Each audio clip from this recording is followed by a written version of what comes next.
Can you feel it? That gnawing sense of unease, that tightening in your gut, as another precious week slips away in the Golden State Warriors' offseason?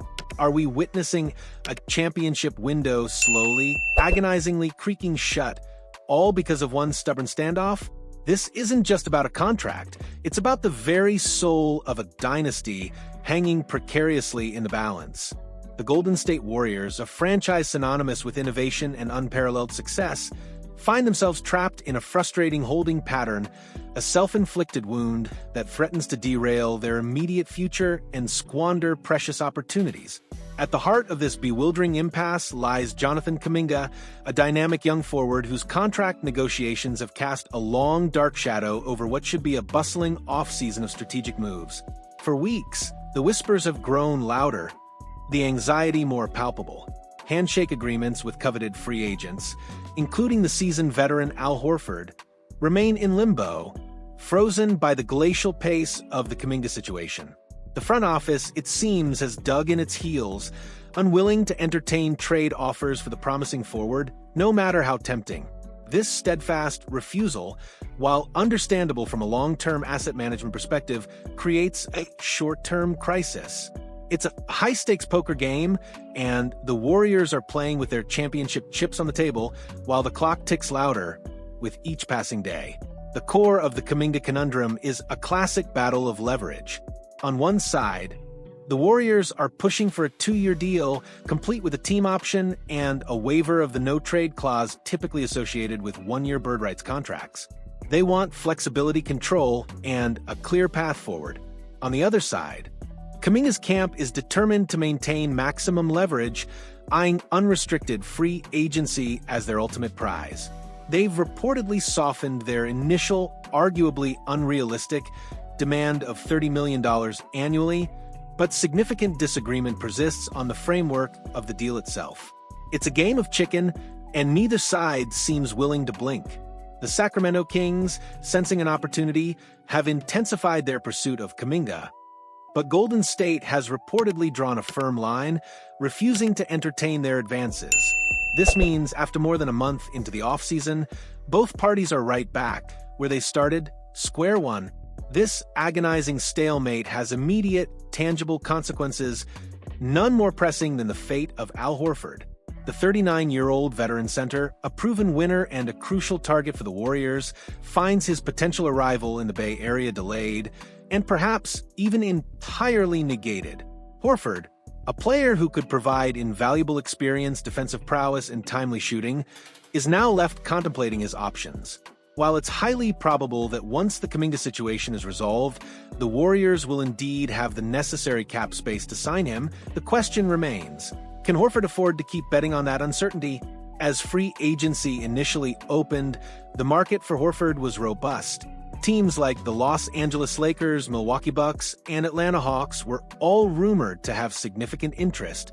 While many of these franchises already boast starting centers, the allure of a guaranteed roster spot, a defined role, and a clear path forward could be incredibly enticing for a player of Horford's stature, especially as Golden State continues to dither. Moreover, after a lengthy and remarkably successful career, capped by a decade-long tenure with the Boston Celtics, the prospect of retirement is undoubtedly a real consideration for Horford.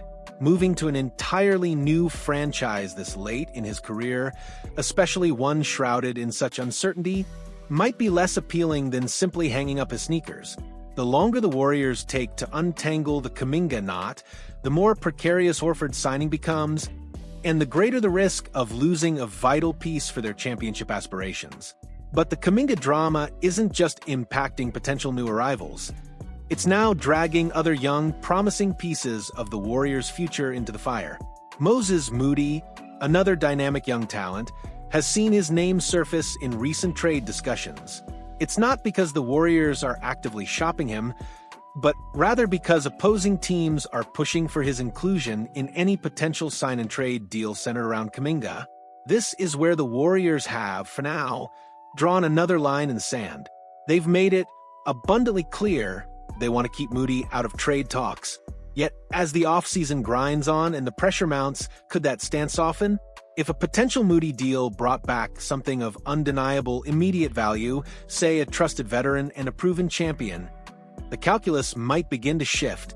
Enter the tantalizing, albeit hypothetical, possibility of a reunion with former finals starter Harrison Barnes. Dean Simon of the Sporting News recently floated the idea, suggesting the Warriors could bring Barnes back into the fold if they were willing to include Moody in a deal.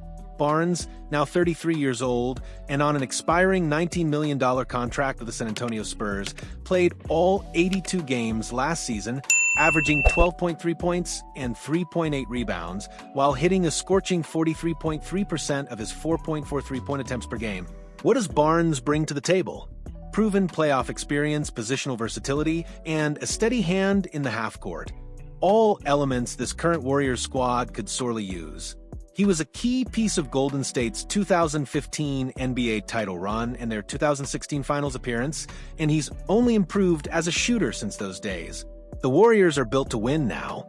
Stephen Curry remains an offensive engine, a singular force capable of bending defenses to his will.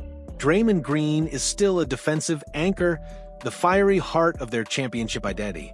And the recent addition of Jimmy Butler, a player whose relentless drive and two-way impact are undeniable, only amplifies the urgency. This team has a clear mandate: go all in before their stars hit the twilight of their careers. Trading Moody for Barnes would undoubtedly be a steep price, a painful concession of future potential for immediate impact. But if it helps this team chase one more ring, if it provides the missing piece to unlock another championship run, it's a conversation that must be had and a decision that might ultimately be worth the cost. Golden State is firmly entrenched in a win-now window, and waiting for young talent to fully blossom might simply not align with Curry's precious timeline. A proven veteran like Barnes could offer a more immediate, tangible impact on both ends of the floor. Something, indeed, has to give. The Golden State Warriors are stuck in a holding pattern, paralyzed by the unresolved drama surrounding Jonathan Kaminga. This isn't just about one player. It's about the entire strategic direction of the franchise. It's about maximizing the precious, fleeting years of Stephen Curry's prime. If the Kaminga door slams shut, if the standoff continues to bleed into the season, expect the trade ideas to shift and the pressure to intensify. Harrison Barnes could very well be one of the more realistic win-now targets on the board, a lifeline thrown to a team desperate to capitalize on its championship window. The stakes couldn't be higher. The clock is ticking, and the future of the Golden State Warriors hangs precariously in the balance. What do you think, Warriors fans? Is the Kaminga standoff a necessary evil for future success, or is it a catastrophic misstep that threatens to derail a championship season? Let us know your thoughts in the comments below, and if you found this deep dive insightful, please hit that like button to support our channel. Your engagement fuels our passion for bringing you the most exclusive and dynamic sports analysis out there.